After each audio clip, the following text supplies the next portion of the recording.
जो काम की बात है उसको नहीं सुनेंगे, यही तो बेवकूफी है। और मेरे भाई, जो ये काम की बात मैं आपको बता रहा हूं, मरने के बाद अगर तुम्हारी कब्र पर जाके कोई मौलवी बताएगा भी, तब भी तुम्हारा कोई फायदा नहीं होगा। जिंदा बता रहे हैं तो सुनो, और अगर जिंदा हो तो कोशिश करो।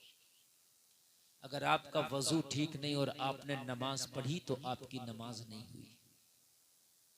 अब आप ये अपने आप से पूछो कि आपको वजू करना आता है कि नहीं आता है। हर चीज अपने मन से नहीं चलती, हर चीज अपनी मर्जी से नहीं चलती। जो आप वजू करते हो वो आपके मन का है। जैसा आपने देखा लोगों को वैसा करना शुरू कर दिया, लेकिन एक बार किसी सही आलिम दीन को अपना वजू करके दिखाओ कि हजरत ये जो हम वजू करते हैं ये देखिए ठीक है क्या गलत है। आलिम दीन अगर ठीक बता दे तो समझ लो तुम्हारा वजू ठीक है, और आलिम दीन अगर मना कर दे तो मानिए मत, क्योंकि मेरी तकरीर शुरू होगी ना, जब तक तुम इसे खराब ना करोगे तो मानिए मत। बहुत अच्छी बात मैंने शुरू कर दी है। अब कोई भी डिस्टर्ब ना करे, बिल्कुल अच्छे से आप सुनो। अगर वजू नहीं तो नमाज नहीं, समझ लीजिए आप। शराइत नमाज में से वजू है। नमाज की एक शर्त छूट जाएगी अगर वजू नहीं होगा तो, समझ रहे हैं आप। और नमाज की शर्त छूटी तो नमाज नहीं। अब वजू बहुत से लोग ऐसा करते हैं, ये सर्दी का मौसम है, मैं सही बता रहा हूं, मेरे नजर से तो 70% लोगों का वजू नहीं होता। मैं अपने नजरिए से बता रहा हूं, आपको यकीन ना आए तो जुमा के दिन मैं आपके साथ चलता हूं और मैं 70% लोग, 100 में से 70 लोगों को एक तरफ कर दूंगा निकाल के जिनका वजू नहीं होता। हाँ, ऊपर ऊपर कर लिया इस तरीके से वजू नहीं होगा, ठीक है। आपने बहुत से लोग वजू इस तरीके से करते हैं कि चेहरे पे पानी मारा, जोर से मारा, पानी इधर उधर भाग गया, चेहरा खुशक ही रह गया। जब तक के आपने आज़ाए वजू को इस तरह से ना धुलने के पानी बह ना जाए, जब तक वजू नहीं होता। अगर सुई के नोक के बराबर भी कोई जगह तेरे बदन पे ऐसी रह गई जहां पानी ना पहुंचा तो वजू नहीं हुआ। कितना है मसला, जरा गौर करिए, कितना है मसला है। हम वजू करते हैं, ये कोहनियां हैं, ये खुशक हो जाती हैं सर्दियों में। जब तक पानी तर करके इन्हें सही करके चिपड़ा ना जाए तब तक ये पानी से, इस पे पानी बह ही नहीं सकता। जाओ आप कितना भी डाल लेना लोटे से। बहुत से लोग ऐसे पानी करके ऐसे डालते हैं, यहीं से गिर जाता है। बहुत से लोग ऐसे करा, ऐसे करके करा, वो यहीं गिर जाता है ना। पहले पानी लेके चपड़ लो सही तरीके से, बिल्कुल गीला कर लो, फिर टोंटी के नीचे या तो हाथ इस तरीके से लगाओ, या फिर लोटा हो तो उसके टोंटे से अपना हाथ पे पूरा 3 बार पानी बहाओ। समझ रहे हैं? 3 बार पानी बहाओ। ऐसे ही चेहरा एक बार पानी मार के सही तरीके से मसल लो, फिर सही तरीके से ऊपर से पेशानी से पानी डालो जहां से बाल उगते हैं, ताकि नीचे तक बहता हुआ चला जाए। ये तरीका वजू का है। पैर की एड़ियां खुश्क हो जाती हैं सर्दियों में, इनमें पानी नहीं जाता। अच्छे से वजू करो। बहुत से एक लोटे में वजू करते हैं, आधा बचा देते हैं, और हमारा कभी 1.5 लोटे से कम वजू नहीं होता। एक लोटे में तशफ़ी नहीं होती, लेकिन एक लोटे में तो कम से कम होना ही चाहिए। एक लोटे से कम में वजू है तो घपला कर रहा था। और ऐसा भी नहीं कि टंकी चला दी तो कई लोटों में कर रहा, वो इसराफ कर रहा था। समझ रहे हैं आप? मैंने जो वजू का तरीका आपको बता रहा हूं, पहले गीला करो फिर पानी बहाओ, और ये यकीन हो जाए कि हर जगह पानी बह गया तब वजू होगा। हर जगह पानी बह गया तब वजू होगा।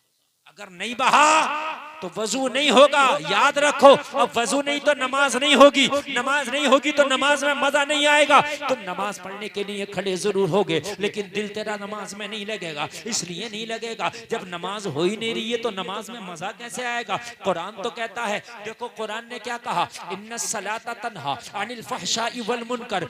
बताओ, कुरान कहेगा तो झूठ कहेगा कि सच कहेगा? जोर से बोले सारा मजमा। कुरान सच कहेगा ना।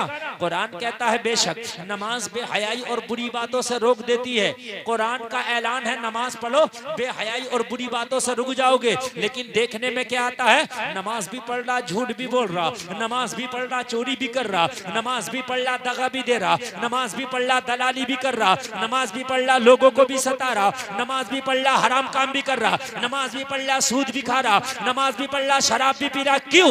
कुरान ने तो कह दिया नमाज बेहयाई और बुरी बातों से रोक देती है, लेकिन नमाज पढ़ने के बाद ये सब क्यों हो रहा है?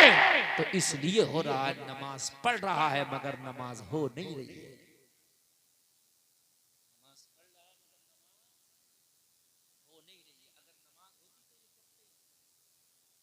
कुरान झूठा नहीं हो सकता, नहीं कर सकता। कुरान खुदा की कसम नहीं झूठा हो सकता। अगर नमाज हो रही है तो रब्बे काबा की कसम गुलफाम का यकीन कामिल है कि अगर नमाज हो रही है तो फिर ये बुरे काम कर ही नहीं सकता। नमाज रोकेगी, बेहयाई से रोकेगी। लेकिन नमाज के बावजूद मैंने तो यहां तक अपनी आंखों से देखा, इन आंखों से, जुमे की नमाज पढ़ी और नमाज से निकले और मस्जिद के बराबर में थोड़ी सी आगे कोई पल्ली बिछाई और वहीं ताश शुरू। जो जुमा पढ़ के आया वही जुमा पढ़ने के बाद ताश खेलना मैंने अपनी आंखों से देखा, मैंने अपनी आंखों से देखा। समझ रहे हैं? तो मुझे बता, अगर नमाज तेरी कबूल हो रही है तो तू ताश खेल लेता? कभी नहीं खेलता। आओ मैं तुम्हें तारीख के आईने में बताता हूं, नमाज चोर को अब्दाल बना देती है। आवाज में दम नहीं आ रहा दोस्त, दम नहीं आ रहा। मैं दम पैदा करो आवाज में। जब मैं खाना खा रहा था तो ऐसे बजा रहे थे मैं आपको कि खाना नहीं खाने देते थे। और मैंने कही थी खाना खाते हो कि जब मैं बोलूंगा जब देखूंगा कितना बजाएंगे। आधा मैंने किसी से ये मैक को जब बजाने से कमाल नहीं है, अब बजाओ, अब है। अरे भाई बहुत गौर से सुनना। आखिल भाई देखो भाई, हमारे पास तकरीरें बहुत है अल्हम्दुलिल्लाह। अगर आप मुझसे ये कहो हजरत 40 दिन तक नई तकरीरें करना, यकीन कसम खा के कहता हूँ 40 दिन तक तकरीर रिपीट नहीं करनी। अल्हम्दुलिल्लाह ये मलका दिया रहा है। लेकिन मैं असल में वो हकीम हूँ, नब्ज देख के जो दवा की जरूरत है वो देता हूँ। समझ रहे? आज मैं आपको इंशाअल्लाह कम से कम सही नमाज पढ़ना तो सिखा के जाऊंगा। ये मेरी तो जिम्मेदारी है ना भाई, ये मेरी जिम्मेदारी है कि नहीं है? हाँ, नमाज बेहयाई बुरी बात से रोकती है, लेकिन नमाज होना चाहिए, होना चाहिए। एक शख्स बड़ा मनचला ओबाश टाइप का था, मदीना शरीफ में रहता। ओबाश जानते हैं? यानी जिसे आप कहते हैं शरीर टाइप का, बदतमीज टाइप का। नौजवानों, जीने वालों, अच्छा आप लोग अपने मोबाइल बंद कर लो। ये 28 चैनल गिन लो, 28 है। मेरा अंदाजा गलत नहीं हो सकता, जो कह दिया वो कह दिया वली की जबान।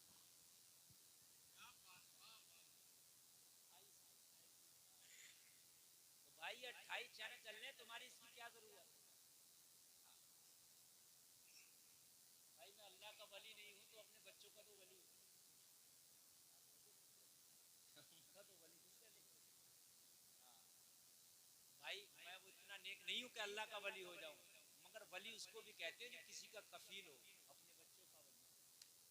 हाँ, तो भाई तवज्जो फरमाइए, तवज्जो फरमाइए। जैसे निकाह होता तो कहते हैं वली कौन है, वली कौन है, भाई बताइए। इजाजत नमाज जनाजा की कौन देगा, वली कौन है? मालिक होता है वो वली होता है। तो तवज्जो फरमाइए, मदीना शरीफ में एक औबाश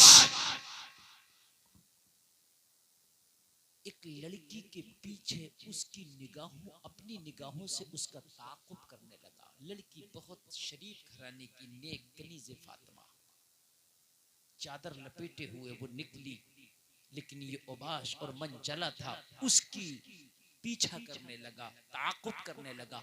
और उसको देखने लगा, यार शरीफ जादियों को तो ये भी गवारा नहीं कि कोई उनके ऊपर नजर डाले, शरीफ जादियों को तो ये भी गवारा नहीं कि कोई उनका रास्ता तके, शरीफ जादियों को तो ये भी अच्छा नहीं लगता कि कोई उनको देखे। हजरत फातिमा ने यही तो कहा था अली से, अगर मेरा जनाजा उठे तो इस हाल में उठे कि रात की तारीकी छाई हो, फातिमा का जनाजा उठ रहा हो, ताकि फातिमा के जनाजे पे पड़ी हुई चादर पे भी किसी गैर की नजर न पड़ सके।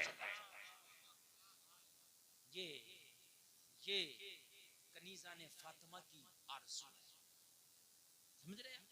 कुछ ऐसी भी होती है कि वो चाहती है कि बाजारों में हमें कोई देखे, हमारे हुस्न की नुमाइश हो, मगर कुर्बान जाओ वो मदीना की लड़की जब निकली ना चादर ओढ़ के, मंचले ने जब उस पर नजर डाली ना तो उसे बर्दाश्त ना हुई, बस उसने रोक के पूछ लिया, ओ मंचले ये तो बता हमारा पीछा क्यों करता है, हमारे ऊपर नजर क्यों डालता है? कहने लगा, ओ खातून मैं दिल दे चुका हूँ, मैं शादी करना चाहता हूँ, मैं फरेफ्ता हो चुका हूँ, जलसे में आने वालों जरा गौर करो, लड़की नेक है, कनीज़े फातिमा है, लड़का ओबाश है। कहने लगा मैं दिल दे चुका हूँ, दिल हार बैठा हूँ, और उसके बाद में जो डिमांड की वो डिमांड वो की जो शरीय एतबार से फिर भी जायज है, शादी की डिमांड, ये नहीं कि मैं मिलना चाहता हूँ, ये नहीं कहा कि मैं दोस्ती करना चाहता हूँ, आज तो शादी तो बहुत कम, पहले दोस्ती हो रही है, मुलाकात है, उसके बाद शादी हुई नहीं तो नहीं हुई, पहले फ्रेंडशिप चल रही है, उसके बाद में दोस्तियां चल रही है,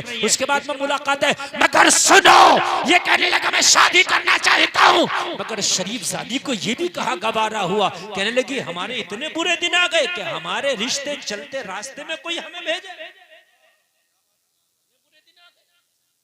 चलते रास्ते कोई हमारा रिश्ता लाए, रिश्ते रास्तों में नहीं भेजे जाते, रिश्ते घरों में भेजे जाते हैं, रिश्ते डायरेक्ट लड़कियों पे नहीं भेजे जाते, रिश्ते उनके अहले खाना पे भेजे जाते, उनके वालिदैन के पास भेजे जाते, उनके घर के बड़ों के पास भेजे जाते, मेरे पास रिश्ता भेजा, इतने बुरे भी हमारे दिन नहीं आए।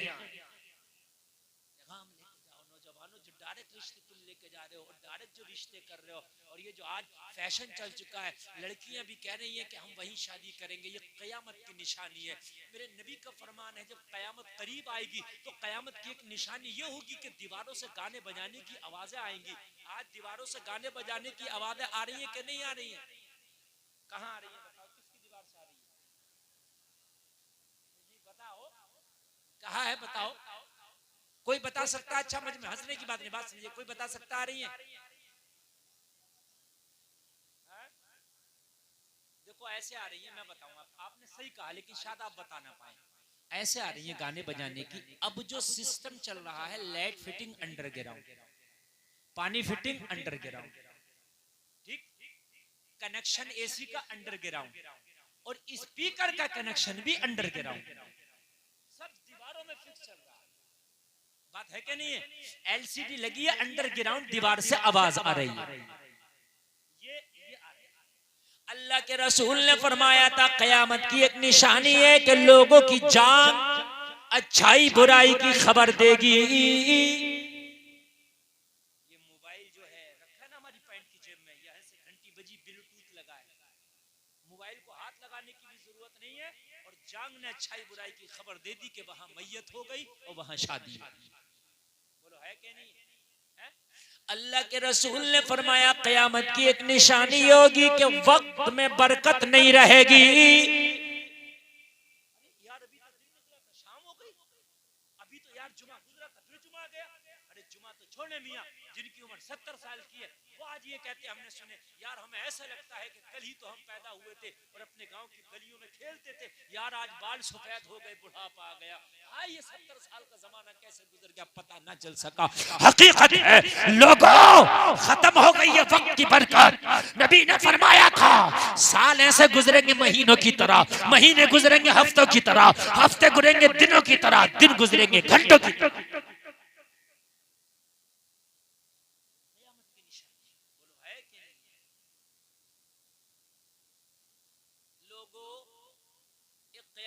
निशानी है कि झूठों की इज्जत होगी सच्चों को लोग जलील समझेंगे, झूठों की इज्जत। सच्चों को लोग, अगर आदमी दाढ़ी लगा ले, टोपी ओढ़ के, कुर्ता पजामा पहन के, झूठ ना बोले, कम बोले, बुराई ना करे, चुगली ना करे, हराम काम ना करे, अपना कमाई में खुश रहे, तो लोग उसे मुल्ला जी कहना शुरू कर। मुल्ला जी कहा जाता है, आज मुल्ला जी बाबले को कहा जाता है आज के दौर में, जबकि मुल्ला जी बहुत बड़ा लफ्ज था। अगर आज के दौर में, और जो झूठ बोले, चीटिंग करे, दलालियां करे, इधर का उधर करे, लोग कहे नेताजी जा रहे हैं। मेरे भाई हकीकत बात है, ये बात इसने कि नहीं, कयामत की निशानी बता रहा हूं मेरे भाई, दिल पे हाथ रखो कि कयामत कितने करीब है। मस्जिदों में और कब्रिस्तानों में लोग दुनिया की बातें करेंगे, कयामत की निशानी है। बोलो हो रही है कि नहीं हो रही है? मस्जिदों में और कब्रिस्तान में, दोनों जगह ऐसी हैं, मस्जिद में अल्लाह को राजी किया जाता है, कब्रिस्तान में आखिरत को याद किया जाता है। लेकिन दोनों जगह मेरे भाई दुनिया की बातें हो रही है, कयामत की निशानी। बताऊं आपको कयामत की निशानी, बेहयाई आम हो जाएगी। क्या हो जाएगी? बेहयाई। बोलो आम हो गई कि नहीं हो गई?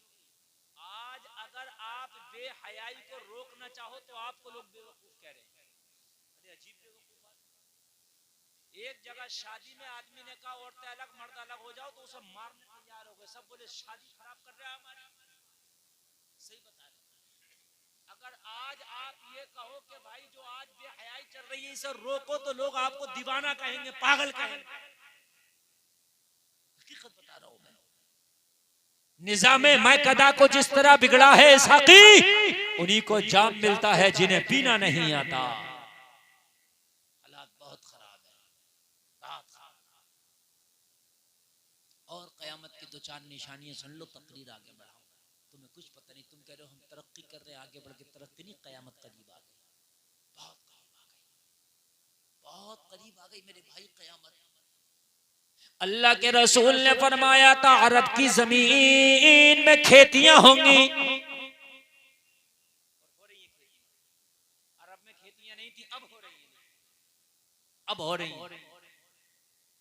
अल्लाह के रसूल ने फरमाया था फितनों का आगाज हो जाएगा, फितने बहुत ज्यादा होंगे। फितने देखो, आज हर गांव में 2-3 फितने, सही बता रहा हूं मैं, हर गांव में 2-4 फितने अलग, नए से नए फितने उठ रहे हैं, नए से नए फितने। नाच गाने वालों की इज्जत होगी, हीरो आ जाए, हीरोइन आ जाए तो लोग मरने तैयार होते एक झलक देखने के लिए। सही बता रहा हूं। हाँ, अभी हीरो आ रहा, हीरोइन आ रही है। हीरो हीरोइन नाचने गाने वाले तो क्या करने वाले मुझे बताओ? वो अलग बात है कि स्पेशल तरीके से नाच रहे हैं, बड़े स्टेजों पर नाच रहे हैं, लेकिन है तो नाचने गाने वाले, इसके अलावा तो कोई और नहीं है ना उनका काम। लेकिन आज इज्जत देखो उनकी, है ना? बेहतरीन आलिम, बेहतरीन मस्जिद का इमाम, 5 वक्ता नमाजी, खुदा की कसम इतनी इज्जत आप उसकी नहीं